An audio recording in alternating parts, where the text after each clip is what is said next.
तत्कालीन काळात घोड्याला सगळ्यात जास्त वेगवानपणे पळवणारा आणि पळता घोड्याला डोळ्याची पापणी लवते तोपर्यंत बाण काढून समोरच्या शत्रूचा वेध घेणारी जगात फक्त एकच माऊली झाली, नाव अहिल्यादेवी होळकर. त्या महाराष्ट्रामध्ये एक गाव होतं. त्या वापगाव मध्ये खंडोजी आणि जिवाई नावाचं एक दाम्पत्य राहत होतं. खंडोजी आणि जिवाई व्यवसायानं मेंढपाळ करणारे, मेंढी फिरवायचे, त्यातनं उत्पादन व्हायचं. खरं तर खंडोजी तत्कालीन काळात चौगुला होते. चौगुला म्हणजे गावाचे ग्रामाधिकारी. पण भयानक दुष्काळ पडला आणि या दाम्पत्याला गाव सोडावं लागलं आणि वापगाव सोडून खंडोजी सातारला कधी गेला तर फलटणच्या जवळ होळ नावाचं गाव आहे. या होळ नावाच्या गावात खंडोजी आणि जिवाई जाऊन राहू लागल्या. तिथं त्यांनी स्वतःचा प्रपंच मांडला आणि बघता बघता खंडोजी अखंड गावात तत्कालीन काळात तलवारबाजीमध्ये प्रसिद्ध आणि निपुण झाले. होळ गावात राहिले आणि पुढे त्या होळ गावात राहिल्यामुळे त्यांचं नाव खंडोजी होळकर असं पडण्यात आलं. या खंडोजी आणि जिवाई यांना एक दाम्पत्य झालं. खर तर त्यांचं नाव मल्हारराव होळकर. मल्हार वयाने लहान होते. तत्कालीन काळात मल्हाररावांना फार शिक्षणातलं रस कोणी दिली नव्हती. पण दुर्दैव मल्हाररावांचं वय वर्ष 3 असताना मल्हाररावांच्या वडिलांचं निधन झालं. नियतीने गलती केली. मल्हाररावांच्या डोक्यावरनं पितृत्वाचं छत्र हरपलं. घरी प्रचंड संपत्ती धनदौलत असताना सुद्धा मल्हाररावांच्या तत्कालीन भावांनी मल्हाररावांना मारून टाकायचं आणि सगळी संपत्ती आपल्या नावावरती करायची याचा डाव टाकला. खरं तर तो डाव मल्हाररावांना मारण्याचा त्यांच्या आईच्या लक्षात आला. प्रश्न पडला, अरे घरामध्ये दावणीला जनावरं बांधलेत, पैसा अडका बंगला सगळं असताना सुद्धा भाऊ बंदकी आज माझ्या लेकाला मारायचा प्रयत्न करते. पोराचं वय होतं 4 ते 5 वर्ष. त्या माऊलीनं मल्हाररावांना कडेवरती घेतलं आणि मल्हाररावांना घेऊन ती थेट तत्कालीन काळात आपल्या भावाच्या गावी गेली. भावाच्या गावी गेल्यावरती त्यांचा भाऊ भुईराज या भावाला जाऊन भेटली आणि मल्हाररावांची आई भुईराजांना म्हणते, भुईराज माझ्या पोराला सांभाळ बर का भुईराज, माझ्या पोराला मारून टाकायचा डाव आहे, माझ्या लेकाला तू पदरात घ्यायला लागते बर का. आणि या भुईराजांनी मल्हाररावांना स्वतःच्या पदरात घेतलं. लहान मल्हारराव भुईराजांचे तत्कालीन काळात मेंढ्या चारायचं काम करायचे. अखंड मेंढपाळ करत असताना, मेंढ्या चारत असताना समशेर कशी फिरवायची, एखादा शत्रू येताना दिसला तर यवनाच्या अंगावरती कसं जायचं, हे मल्हाररावांनी अपुजूक स्वतःच्या अंगात तयार केलेले गुण होते. एके दिवशी मल्हाररावांची समशेर फिरवताना या भुईराजांनी बघितलं आणि त्यांना वाटलं हे पोरग काही एवढंच आहे, हे 100रातलं एक पोरग नाहीये, हे 1000रातलं एक पोरग आहे, हे पाणी काय वेगळंच आहे. जशी आमची गावातली पोरं फिरतात तसं हे पोरग नाहीये, याच्या पाठीमागे काहीतरी चांगला गुण आहे. आणि भुईराजांनी मल्हाररावांना तत्कालीन काळात युद्ध कलेचं प्रशिक्षण द्यायला चालू केलं. खरं तर भुईराजांच्या प्रशिक्षणाखाली मल्हाररावांचं प्रशिक्षण चालू झालं. मल्हाररावांची समशेर तळपू लागली. तत्कालीन काळात पेशव्यांच्या लढाईमध्ये मल्हाररावांनी सहभाग घेतला आणि थोरले बाजीराव पेशवे यांनी एक तत्कालीन काळात मोहीम काढली. त्या मोहिमेत मल्हारराव होळकरांना साबित केलं मराठा साम्राज्य आता दिल्लीकडे जायला निघालं, दिल्ली काबीज करायची. बघता बघता मल्हारराव होळकर या मराठा साम्राज्याचे नेतृत्व करायला लागले. दिल्लीत गेले, दिल्लीवरती भगवा फडकवला आणि त्या फडकवणाऱ्या भगव्यामध्ये सगळ्यात जास्त लढाईमध्ये वाटा जर कोणी केला असेल तर तो मल्हारराव होळकरांनी केलाय. हा मल्हारराव होळकरांचा इतिहास आहे. पेशवे खुश झाले आणि पेशव्यांनी मल्हारराव होळकरांना सुभेदार पदवी झाली आणि तेव्हापासून मल्हारराव होळकर हे सुभेदार मल्हारराव होळकर म्हणून अखंड महाराष्ट्रभर प्रसिद्ध, अखंड देशभर प्रसिद्ध झाले. माळवा, इंदोर आणि माहेश्वरी हे 3 भाग मल्हारराव होळकरांना दिले. मल्हारराव होळकर म्हणजे इंदोरचे राजे, सरदार राजे. एके दिवशी मल्हारराव होळकर पुण्याकडे जायला निघाले आणि जाता जाता मल्हाररावांचा पहिला मुक्काम पुण्याकडे जाताना पुण्याच्या अगोदर अहिल्यानगर आणि अहिल्यानगर म्हणजे तत्कालीन काळातलं अहमदनगर. अहमदनगर मध्ये चौंडी नावाचं गाव आहे. या चौंडी नावाच्या गावामध्ये त्यांचा मुक्काम पडला. सायंकाळी 7 वाजता मल्हाररावांची घोडी थांबली. मल्हारराव घोड्यातनं खाली उतरले, छावणी उभा केला. पण त्यांच्या लक्षात आलं 7:30 वाजता मसलत चालू असताना एक 7 वर्षाची पोरगी अगदी चुनचुनीत तिच्याकडे तेज इतकं मोठं होतं की आजूबाजूचा परिसर त्यामध्ये व्यापून जाईल. ती मुलगी महादेवाच्या मंदिरात गेली. त्या मंदिरातले तिने एक दीप प्रज्वलित केले. हे सगळं मल्हारराव होळकर आपल्या डोळ्यांनी बघत होते. एक दीप प्रज्वलित केल्यावरती ती घरी आली. घरी आल्यावरती त्या माऊलीनं गोरगरिबांना अन्नदान द्यायला चालू केलं. स्वतःच्या हातून गरिबांना अन्न वाटायला चालू केलं. गोरगरीब त्या माय माऊलीच्या हाताखाली अन्न खाऊ लागली. हे मल्हारराव होळकर सगळे बघत होते. खर तर तिच्या मधला सगळ्यात मोठा परोपकाराचा गुण मल्हारराव होळकरांनी उचलला होता. आणि मल्हाररावांनी विचारलं ही मुलगी कोणाची? आणि सांगितलं राजे ही मुलगी चौंडीच्या पाटील मानकोजी शिंदे यांची. असं मग उद्या सकाळी आपण मानकोजी शिंदे यांची भेट घ्यायची. गेले. उद्या सकाळी मानकोजी शिंदे यांना जाऊन भेटले आणि सांगितलं शिंदे साहेब तुमची ही मुलगी तिचं ते तेज बघितलं आणि मला वाटतंय की प्रत्येकाच्या घरात अशी एखादी तरी कन्या असावी. हिचं नाव काय? आणि मानकोजींनी सांगितलं या माझ्या लेकीचं नाव अहिल्या. आणि ताई मल्हारराव होळकरांनी सांगितलं मानकोजी तुमची ही अहिल्या आम्हा होळकरांची सून म्हणून द्याल का? माझ्या खंडेरावांना द्याल का? आणि मानकोजींनी म्हणाले अरे का नाही देणार? आणि मानकोजी शिंदेनी आपली मुलगी अहिल्या खंडेराव होळकरांना दिली. आणि वयाची 8 वर्ष असताना शिंदेची मुलगी होळकरांच्या घरात अहिल्या होळकर म्हणून तत्कालीन काळात इंदोर मध्ये आली. 8 वर्षाची मुलगी. लग्न म्हणजे काही माहिती नव्हतं. पण आई वडिलांचे संस्कार इतके मोठे होते की तत्कालीन काळात चूल आणि मूल ही परंपरा असताना सुद्धा ही परंपरा तोडून अहिल्यादेवी होळकरांना शिक्षण देऊन अहिल्यादेवी होळकरांना नाना कला नाना विद्यात निपुण करण्याचं काम त्यांच्या आई वडिलांनी केलं. एका चौंडीच्या राहणाऱ्या लहान वयाच्या एक कन्या ज्यावेळी 8 वर्षाच्या असताना दरबारात होळकरांच्या गेला आणि होळकरांचा तो लवाजवाम बघितला. कुठेतरी थांबल्या घाईवरला. त्यावेळी मल्हारराव होळकर सासरे म्हणून पुढे गेले आणि मल्हारराव होळकरांनी सांगितलं अहिल्या हे राज्य तुला आता बघायचं. या राज्याचा कारभार तुला आता करायचा आहे. अहिल्या हे राज्य खंडेराव आणि तू आता बघायचं आहे. 8 वर्षाची मुलगी राज्य सांभाळायची लगबग असताना मल्हारराव होळकरांनी फक्त आपल्या सुनेला चूल आणि मूल इथपर्यंत न ठेवता तत्कालीन काळात सगळ्यात मोठी क्रांती केली. अहिल्यादेवी होळकरांना तत्कालीन काळात तलवारबाजीचं प्रशिक्षण दिलं. घोडेस्वारीचं प्रशिक्षण दिलं. आणि बघता बघता अहिल्यादेवी होळकर अशा घोडे चालवू लागला की तत्कालीन काळात घोड्याला सगळ्यात जास्त वेगवानपणे पळवणारा आणि पळता घोड्याला तो अशी पापणी लवते तोपर्यंत बाण काढून समोरच्या शत्रूचा वेध घेणारी जगात फक्त एकच माऊली झाली. नाव अहिल्यादेवी होळकर. दुसरं नाव बघायला मिळत नाही. बघता बघता अहिल्यादेवींचं वय वाढू लागलं. सासरे मल्हारराव होळकर पती खंडेराव होळकर लढाईला जायचे आणि पाठीमागे अखंड इंदोर साम्राज्य सांभाळायचं काम मल्हारराव होळकरांच्या या सुनबाई अहिल्यादेवी होळकर करायच्या. एके दिवशी पेशव्यांनी विचारलं का मल्हारराव अहो तुम्ही लढाई करायला येता आमच्या सोबत सैन्यासोबत येता तुमचे पुत्र खंडेराव आमच्या सोबत असतात पाठीमाग तुमचं राज्य राखायला कोण असतं?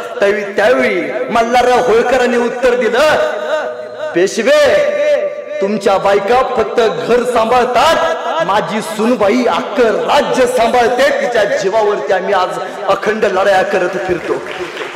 हे एका सासऱ्याने एका सुनेचं केलेलं कौतुक होतं. एका राजानं एका पराक्रमी स्त्रीचं केलेलं कौतुक होतं.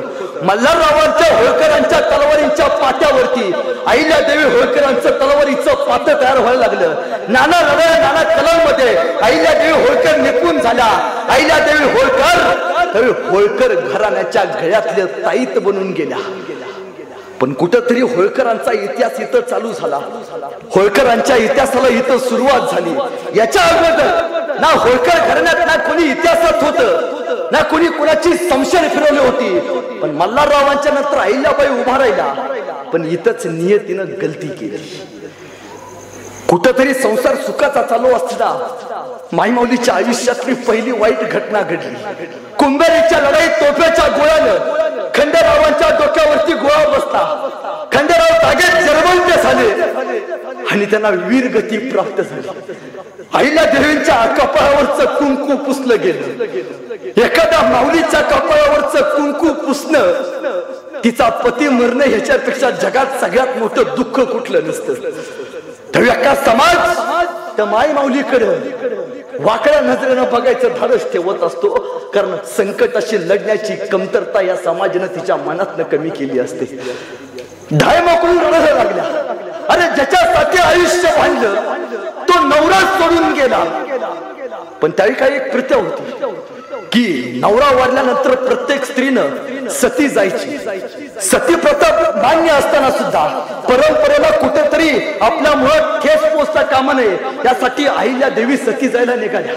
मल्हाररावांना कळालं खंडेरावांच्या पत्नी आणि आपल्या सुनबाई अहिल्या देवी सती जायला निघालेत. मल्हारराव पळत गेले आणि अहिल्या देवींना सांगितलं, अहिल्या हे बघ, सती गेल्यावरती तुला स्वर्ग मिळेल का नाही मला माहिती नाही, पण अहिल्या तू जर सती नाही गेलीस तर हजारो रयतेच्या चेहऱ्यावरती आनंदाचे तू अश्रू आणशील आणि तुझ्या पराक्रमानं इतिहास नोंद घेतल्याशिवाय राहणार नाही. ही रयत तुझ्याकडे डोळे वाचवून बसलेत. अहिल्या या सासऱ्याचा शब्द ऐक, आपल्या पोरांकडे बघ आणि माग फिर. अहिल्यानी आपल्या सासऱ्यांचा शब्द पाळला. रहितेच्या डोळ्यातला अश्रू पुसायचं आणि रहितेच्या चेहऱ्यावरती आनंदाचे अश्रू, नव्हे आनंदाचे समाधानाचे अश्रू आणायचे. ही त्या काळात अहिल्या देवींनी शपथ घेतली आणि सती प्रथेच्या विरोधात पहिल्यांदा जर कुठल्या माय माऊलींनी अंध भक्त अंधशक्ती दूर करायचं काम जर कोणी केलं असेल तर या मातीमध्ये अहिल्या देवी होळकरांनी केले. ही सगळ्यात मोठी पुण्यश्लोक अहिल्या मातांची इतिहासाची गोष्ट आहे. पती गेला पण मल्हारराव होळकरांनी आपल्या सुनाच्या पाठीमागे हात ठेवला आणि सांगितलं, अहिल्या लढ, हा मल्हारराव तुझ्या पाठीमागे उभा आहे. अहिल्या देवींनी तत्कालीन काळात काही लढाईमध्ये सहभाग घ्यायचा प्रयत्न केला, पण दुर्दैव मराठ्याचं मल्हारराव होळकरांच्या नेतृत्वाखाली अहिल्या देवी होळकरांचं राज्य चालू असताना 1766 रोजी या भारतामध्ये दुसरी घटना घडली. मल्हारराव होळकरांचं निधन झालं. एकीकडे पतीचं निधन, सासरा वडिलां समान असताना सासऱ्याचं निधन झालं आणि अहिल्या देवींकडे कुठेतरी खचल्यासारखं झालं. घसा घसा रडायला लागला. अरे आयुष्य म्हणजे काय? सापशिडीचा खेळ. बघता बघता जिंकतो जिंकतो म्हणून वरती आलो आणि कधी साप घेऊन खालच्या जागेवरती परत नेऊन पोहोचवेल काही सांगता येत नाही. पण तरी अहिल्या देवी उभा राहिला, कारभार सगळं हातात घेतला आणि आपला मुलगा मालेरावांना गादीवरती बसवलं आणि इंदोरचा कारभार करायचा चालू केला. तत्कालीन काळात डगमगल्या नाहीत, आत्महत्या करायचा प्रयत्न तर अजिबात केला नाहीत, उभा राहिल्या ताट मनाने. पण नियतीला काही औरच मान्य होत्या. 1 वर्ष व्हायच्या अगोदरच मालेरावांचं सुद्धा निधन झालं. आता तरी संपून गेला. अरे किती संकट एखाद्या माईवडीनं सोसावं तर किती सोसावं. पित्या समान असताना सासऱ्याचं निधन झालं. नवरा निघून गेलाय, मुलगा 1 वर्ष राज्य कारभार करायच्या अगोदर निघून गेलाय. करावं काय? त्यावेळी अहिल्या देवी रडत बसलं नाही. आपलं जगणं स्वतःसाठी नाही, आपलं जगणं रयतेसाठी असलं पाहिजे, रयतेच्या सुखासाठी असलं पाहिजे आणि आपल्या जगण्यातनं रयतेच्या घराच्या चुली पेटल्या पाहिजेत हा विचार करणारी माऊली जगात एकच झाली. पुण्यश्लोक अहिल्या देवी होळकर. खरखर इंदोर तत्कालीन काळात पुढारलेलं शहर, होळकरांच्या पराक्रमाने गाजलेलं शहर. अहिल्या देवीने इंदोर मध्ये बराच पराक्रम केला. इंदोर सुशोभीकरण केलं. इंदोर मध्ये तत्कालीन काळात उद्योग अहिल्या देवी होळकरांनी आणले. पण ही बातमी पेशव्यांना कळाली आणि अहिल्या देवी होळकरांचे तत्कालीन काळातले दिवाण गंगोजी, गंगोबा तात्या ज्यांना म्हटलं जायचं, त्या गंगोबा तात्यांनी पुण्याला पेशव्याला एक पत्र पाठवलं आणि गंगोबा तात्या पेशव्यांना म्हणतात की अहिल्या इंदोरची एकटा कारभार करते, तिचा नवरा मेलाय, सासरा मल्हारराव होळकरांचं निधन झालंय, पुत्र मालेराव होळकरांचं निधन झालंय. तुम्ही एक काम करा, तुम्ही काही सैन्य घ्या. एक बाई कुठे कारभार करत असते का? एका बाईला कुठे कारभार राज्याचा जमणार आहे का? तुम्ही सैन्य घ्या आणि इंदोरवरती आक्रमण करा. तुम्ही जसं इंदोरवरती आक्रमण कराल, धनगरांचे होळकरी साम्राज्य आपण संपवून टाकू आणि आपलं साम्राज्य तिथं उभा करू. ही बातमी अहिल्यादेवी होळकरांना समजली आणि अहिल्यादेवींनी परत पेशव्यांना पत्र पाठवलं, मी सक्षम आहे होळकरांचं साम्राज्य सांभाळायला. या होळकरांचं साम्राज्य सांभाळायला दुसरी कोणाची गरज नाही. या अहिल्या अजूनही ठाम आहे. पण ही बातमी गंगोबा तात्यांनी तत्कालीन काळात पेशव्यांचे असलेले सरदार राघोबा दादांना पाठवली आणि राघोबा दादांशी संधान सांगितलं, राघोबा दादा तुम्ही एक काम करा, काही सैन्य घ्या आणि तुम्ही थेट इंदोरवरती आक्रमण करा. आम्ही स्वतः तुम्हाला मदत करू. अहिल्यादेवी संपवून टाकू. खर तर गंगोबा तात्या हे होळकर घराण्याचे पूर्वीपासून दिवाण, आपल्याच घरातल्या लोकांनी आपल्या विरोधात बंड केला. अहिल्यादेवींच्या कर्तृत्वावर त्यांनी शंका घेतली आणि राघोबा दादा काही सैन्य घेऊन इंदोरकडे निघाले. आता काय होणार? अहिल्यादेवींचं हे इंदोर संपून जाणार. राघोबा दादांच्या डोळ्यात अहिल्यादेवींच्या समशेरीनं पाणी येणार.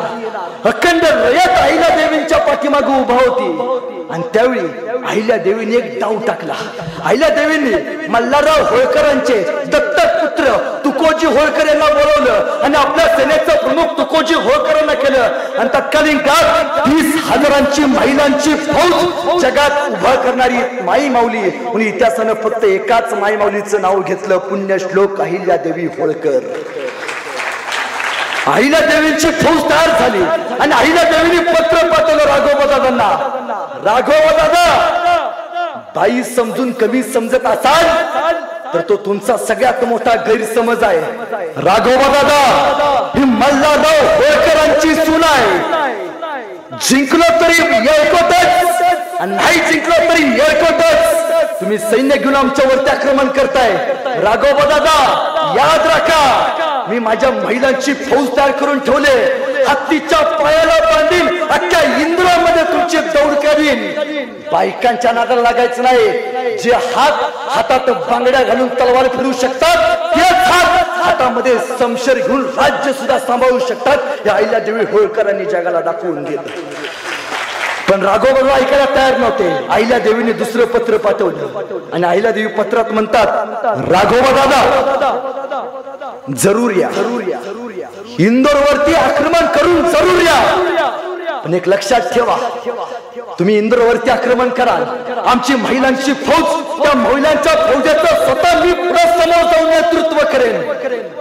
स्वतः अहिल्यादेवी नेतृत्वाला उभारल्याबरोबर इथली माई माऊली हातातल्या बांगड्या मागे सारून समशेर हातात घेऊन उभा राहील. याद राखा, उद्या आमचं काही होईल मला माहिती नाही. उद्या जर आमचा पराभव झाला तर इतिहास म्हणेल एका बाईचा कुठेतरी पराभव लढताना झाला. पण राघोबा दादा जर उद्या तुमचा पराभव झाला तर इतिहास म्हणेल राघोबा दादाने एका बाईच्या हातून पराभव करून घेतला. राघोबा दादा जरी तुमचा उद्या विजय झाला तरी तुमच्या विजयाचे पोवाडे सुद्धा कोणी घालणार नाहीत. आम्ही लढायला तयार आहोत बिनगोर्या. आणि शेवटचं वाक्य आहे, राघोबा दादा आम्ही चुकून मुंगीच्याही वाट्याला जात नाही. राघोबा दादा आम्ही चुकून मुंगीच्याही वाट्याला जात नाही. पण आमच्या वाट्याला कोणी गेलं तर आम्ही त्याच्या वाट्यावर जाऊन त्याची वाट लावल्याशिवाय आम्ही आमच्या वाटेवर परकत नाही. हा अहिल्यादेवी होळकरांचा इतिहास आहे, याद राखा. आणि राघोबा दादांनी पत्र वाचलं आणि राघोबा दादांनी पत्र पाठवलं अहिल्यादेवींना आणि पत्रात पहिलंच वाक्य टाकलं, नाही नाही नाही नाही नाही, तुम्ही एवढा पराक्रमी, आम्ही कुठं तुमच्या बरोबरीचे, तुमच्यावरती आक्रमण करावं, हातात बांगड्या बांधून तुम्ही आम्हाला कुठेतरी फिरवाल, नाही नाही नाही, आम्हाला तुमची भीती वाटते. हो अहिल्यादेवी, तुमच्यावरती आक्रमण करायला नाही बर का, तुमचं सांत्वन करायला आलो होतो. का तुमचे पती वारले, तुमचा सासरा वारलाय, तुमचा मुलगा वारलाय, कुठेतरी एका माई माऊलीचं सांत्वन केलं पाहिजे. आणि अहिल्या देवींनी परत पत्र पाठवलं राघोबा दादांना. राघोबा दादा, सांत्वन करायचं असेल तर बिनधास्त या, तुमच्या स्वागताला ही अहिल्या देवी होळकर पहिल्यांदा ताट घेऊन उभा असेल. राघोबा दादांचं स्वागत अहिल्या देवी होळकरांनी आपल्या साम्राज्यामध्ये मोठ्या दिमाखात केलं. हे स्वागत बघून गंगोबा तात्यांना सुचायचं बंद झालं. गंगोबा तात्यांना वाटलं या अहिल्या देवी आता आपल्याला मरण देईल. गंगोबा तात्या अहिल्या देवी पाशी गेला. खर तर ही सगळी खेळीच गंगोबा तात्यांनी केली होती. गंगोबा तात्या अहिल्या देवींना म्हणाल्या, देवी मी संन्यास घ्यावा म्हणतो, तुमची तलवार आता फार तळपते, मी आता म्हणतो भारत भ्रमण करून यावं, माझे फार वय झालं. तर अहिल्या देवी म्हणतात, गंगोबा तात्या तुमचं वय झालंय मान्य आहे, तुम्हाला आता संन्यास घ्यायला केलं पाहिजे, तुम्ही संन्यास कुठेतरी घेतला पाहिजे, बरोबर आहे. गंगोबा तात्या संन्यास तुम्ही घेणार नाही, तुम्हाला संन्यास हा अहिल्या देवी होळकर दिल्याशिवाय सोडणार नाही. गंगोबा तात्यांना पकडलं, तुरुंगात डांबलं आणि सांगितलं, होळकर घराण्याच्या वाट्याला जो कोणी जाईल त्याला असा तुरुंगात कायमचा सडवून मारला जाईल. या अहिल्या देवी होळकरांची शिकवण होती. मुंगीच्या सुद्धा वाट्याला जायचं नाही, मुंगीच्या. पण यदा कदाचित आमच्या वाट्यावर कोणी आलं तर त्याची कबर याच मातीत खोदल्याशिवाय व्हायचं नाही. बघता बघता अहिल्या देवी होळकरांचं साम्राज्य प्रचंड मोठं उभारायला लागलं. अनेक दुःख आहे, अनेक संकट आहे. अरे ज्याच्या जीवावरती जगावं तो नवरा गेला, पित्या समान असणाऱ्या सासऱ्याचं निधन झालंय, मुलगा गेलाय. काय केलं असतं एखाद्या स्त्रीनं? तुमच्या गावची एखादी असते म्हणले असते सगळं गेले आता राहू दे. नाही, संघर्ष या शब्दाला समानार्थी शब्द जर कुठला असेल तर तो पुण्यश्लोक अहिल्या देवी होळकर.